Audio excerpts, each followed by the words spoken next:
তুলে ধরে।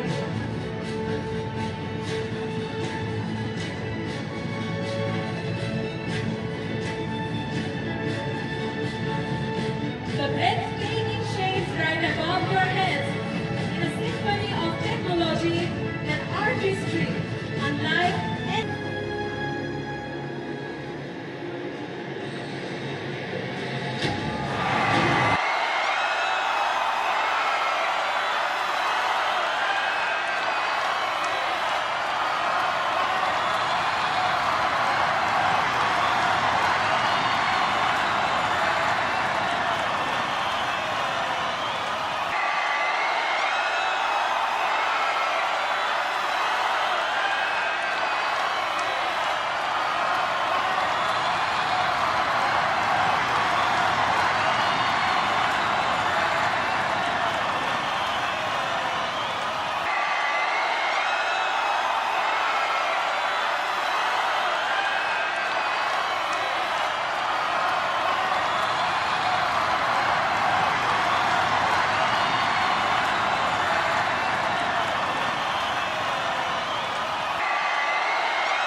করা হচ্ছে।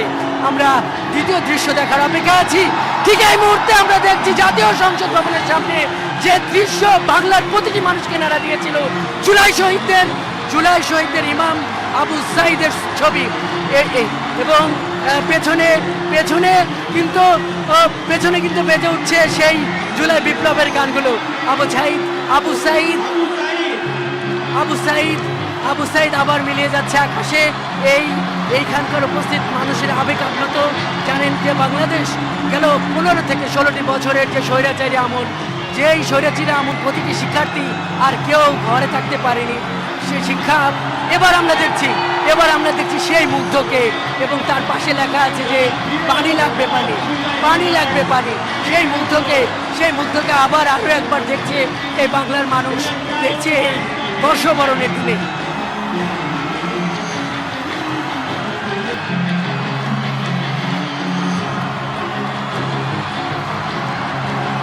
পেছনে জুলাইয়ের সুর পরিচালিত হচ্ছে, যে সুরগুলো যে বিদ্রোহের কবি নজরুলের যে সুর প্রতিটি ছাত্র জনতার মনে আগুনের স্ফুলিঙ্গ তৈরি করেছিল, দ্রোহের আগুন জ্বলেছিল, সেই মিউজিক কিন্তু তৈরি হচ্ছে। আমরা এইমাত্র দেখলাম নারী জাগরণের প্রতীক।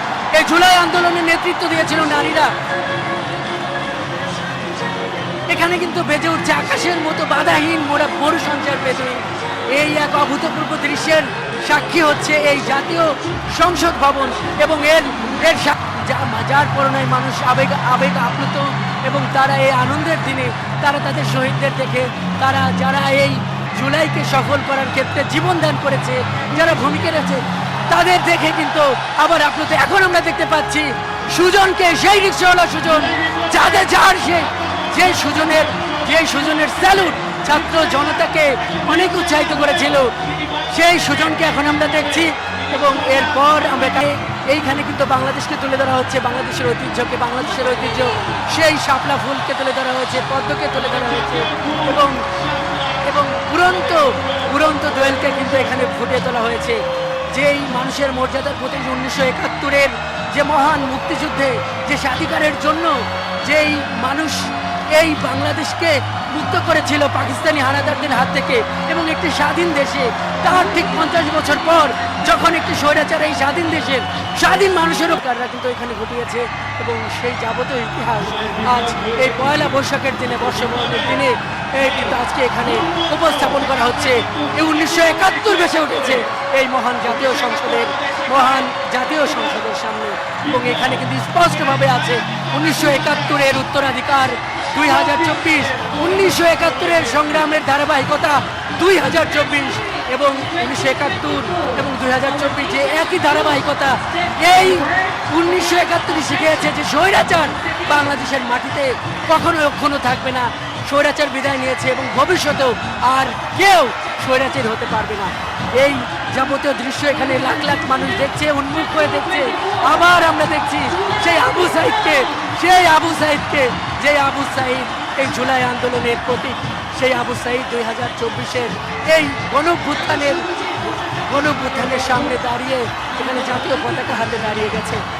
দর্শক, আমরা যুক্ত হয়েছি মানিক মিয়া এভিনিউতে টেলিভিশনের পর্দায়। আপনারা যে আলোর খেলা দেখছেন, এটি মূলত এই পয়লা বৈশাখের আয়োজন, সংস্কৃতি মন্ত্রণালয়ের আয়োজন, সরকারের আয়োজন। আজকের এই বর্ষবরণ এই এখানে মানিক মিয়া এভিনিউতে আয়োজন শুরু হয়েছে দুপুর থেকেই। গান হয়েছে, সুর হয়েছে এবং নানান এই কনসার্টের মধ্যে এই জুলাইয়ের এই উপহার, এই যে চিত্র আঁকা, এটি সরকারের বিশেষ আয়োজনের মধ্যে ছিল। দেখছি যে এই জাতীয় সংসদ ভবনের সামনে এই বাংলাদেশের মর্যাদার প্রতীক। এবার আমরা দেখছি নিপীড়িত ফিলিস্তিনের প্রতি বাংলাদেশের সমর্থনের চিত্র।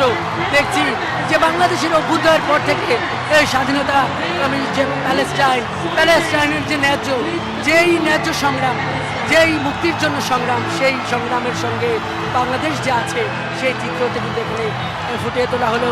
আল আকসার যে সংগ্রাম, এই জুলাইয়ে রক্তের রং নামিয়েছে এই ঢাকায়, সেই চিত্রটাই কিন্তু আবার দেখানো হলো। এবং আল আকসা, এবং আমরা দেখছি সেই জুলাইয়ের ইমাম শান্তির দূত আবু সাইদকে আবার আমরা দেখছি। এবং এর মাধ্যমে কিন্তু সম্ভবত এই ড্রোন ছবি শেষ হতে চলেছে। বাংলাদেশের মানুষ আবার আপ্লুত, কারণ এই বাংলাদেশের মানুষই জীবন দিয়ে স্বৈরাচার ঘটিয়েছে। যারা এই পবিত্র সংসদকে 1.5 দশক যে সংগ্রামের দিনগুলোকে চলে গেল। এবং এটি যে বাংলাদেশে অবস্থিত চীনা দূতাবাস উপহার দিয়েছে, সেই লেখাটা কিন্তু এখানে আছে। এখানে লেখা আছে long live China, Bangladesh friendship. এবং এই বাংলাদেশের পাশে যে এই অকৃত্রিম বন্ধু চীন আছে, এই দৃশ্যটা কিন্তু আবারও এখানে ফুটিয়ে তোলা হলো। এবং এই আনন্দের মধ্যে এই জুলাইয়ের যে আবেগ, সেটি আবার মানুষেরা শুরু করেছে। এবং এর এখন যেটি এখানে দেখা যাচ্ছে যে শুভ নববর্ষ লেখা উঠেছে। এবং এভাবেই এখান থেকে এই শিক্ষাটাই এখানকার মানুষেরা নিচ্ছে যে জুলাইকে তারা ভুলবে না। যেভাবে 71-কে এদেশের মানুষ হৃদয় দিয়ে ধারণ করে, এবং 71-এর শহীদদের যেভাবে এদেশের মানুষ কোনো সময়ের জন্য, কোনো উপলক্ষে, কোনো আয়োজনে যেভাবে মানুষ ভুলে যায় না, সেভাবে এই বাংলাদেশের পুনর্জন্ম, 1971-এর যে পুনর্জন্ম 2024, সেইখানে আবার এভাবেই এই 71-এর শহীদদেরকে, এই 24-এর শহীদদেরকে স্মরণ রাখবে। এবং আমরা দেখছি যে 2600 ড্রোন, সেটা কিন্তু আবার ধীরে ধীরে হয়তো এখন নেমে পড়বে এবং মুক্তির গান গাইছে, মুক্তির গান বাজছে এই মঞ্চ থেকে। এবং সেইভাবে এই জুলাইয়ের সাক্ষী হলো এই আমাদের এখানকার লাখো মানুষ। দর্শক, যারা এই মুহূর্তে যুক্ত হলেন তাদের জন্য জানিয়ে রাখি যে বাংলাদেশ আরেকটি অভূতপূর্ব সময়, অভূতপূর্ব মুহূর্তের সাক্ষী হলো। জাতীয় সংসদ ভবনের সামনের যে মুক্ত আকাশ, 2024-এর 36 জুলাই খ্যাত 5 আগস্টের গণভ্যুত্থানের পর এই বাংলাদেশের মানুষ যে মুক্ত আকাশ পেয়েছে, সেই মুক্ত আকাশে পয়লা বৈশাখের দিনে আবার সেই জুলাইকে এঁকে দেখালো বাংলাদেশে অবস্থিত চীনা দূতাবাসের সহায়তায় একদল ড্রোন প্রদর্শনী, 2600টি ড্রোন। তারা আলোর খেলা দেখিয়ে এখানে কিন্তু দেখিয়ে দিল সেই জুলাইয়ের স্মৃতিকে। এবং এরই মাধ্যমে কিন্তু এখানে আজকের আয়োজনের যে প্রধান আকর্ষণ ছিল ড্রোন শো, সেটি কিন্তু এভাবেই শেষ হলো। এবং আমরা দেখলাম যে এটি দেখার পর মানুষ